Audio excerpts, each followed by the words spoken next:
ಬೇಗ ಹಾಕಿದ ಮನೆಗಳನ್ನೇ ಟಾರ್ಗೆಟ್ ಮಾಡಿ ಕಳ್ಳರ ಕೈಚಳಕ. 7ಕ್ಕೂ ಅಧಿಕ ಮನೆಗಳಲ್ಲಿ ಕಳ್ಳತನ ನಡೆದಿದ್ದು, ನಗದು ಮತ್ತು ಚಿನ್ನಾಭರಣ ಸೇರಿದಂತೆ ವಿವಿಧ ವಸ್ತುಗಳನ್ನು ಕದ್ದ ಖದೀಮರು ಎಸ್ಕೇಪ್. ಚಳಿಯ ವಾತಾವರಣ ಹಿನ್ನೆಲೆ ಕಳವು ಮಾಡಿರುವ ಮನೆಯಲ್ಲೇ ಚಹಾ ಮಾಡಿಕೊಂಡು ಸೇವಿಸಿ ಹೋಗಿದ್ದಾರೆ. ಸ್ಥಳಕ್ಕೆ ಹಾವೇರಿ ನಗರ ಪೊಲೀಸರು ಭೇಟಿ ನೀಡಿ ಪರಿಶೀಲನೆ ಮಾಡಿದ್ದು, ಈ ಬಗ್ಗೆ ತನಿಖೆ ನಡೆಸಿದ್ದಾರೆ.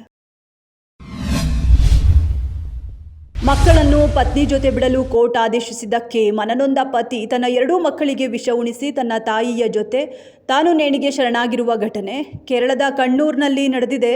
ಮಗಳು ಹಿಮಾ ಪುತ್ರ ಕಣ್ಣನ್ಗೆ ವಿಷ ನೀಡಿ ಬಳಿಕ ತಾಯಿ ಉಷಾ ಜೊತೆಗೆ ಕಲಾಧರನ್ ನೇಣು ಬಿಗಿದು ಆತ್ಮಹತ್ಯೆ. ಚಿರತೆ ಸೆರೆಗೆ ಇಟ್ಟಿದ್ದ ಬೋನಿನೊಳಗೆ ಹೋಗಿ ಸಿಕ್ಕಿಬಿದ್ದ ಕಿಟ್ಟಿ.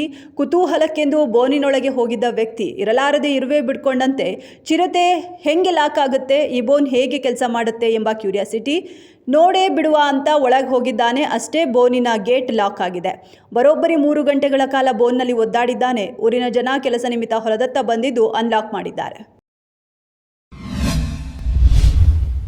ಬೆಕ್ಲೂರು ಶಿವ ಕೊಲೆ ಪ್ರಕರಣದಲ್ಲಿ ಬಿಜೆಪಿ ಶಾಸಕ ಬೈರತಿ ಬಸವರಾಜ್ ನಿರೀಕ್ಷಣಾ ಜಾಮೀನು ಕೋರಿ ಅರ್ಜಿ. ವಾದ ಪ್ರತಿವಾದ ಆಲಿಸಿದ ಜನಪ್ರತಿನಿಧಿಗಳ ನ್ಯಾಯಾಲಯ ಆದೇಶ ಕಾಯ್ದಿರಿಸಿದೆ.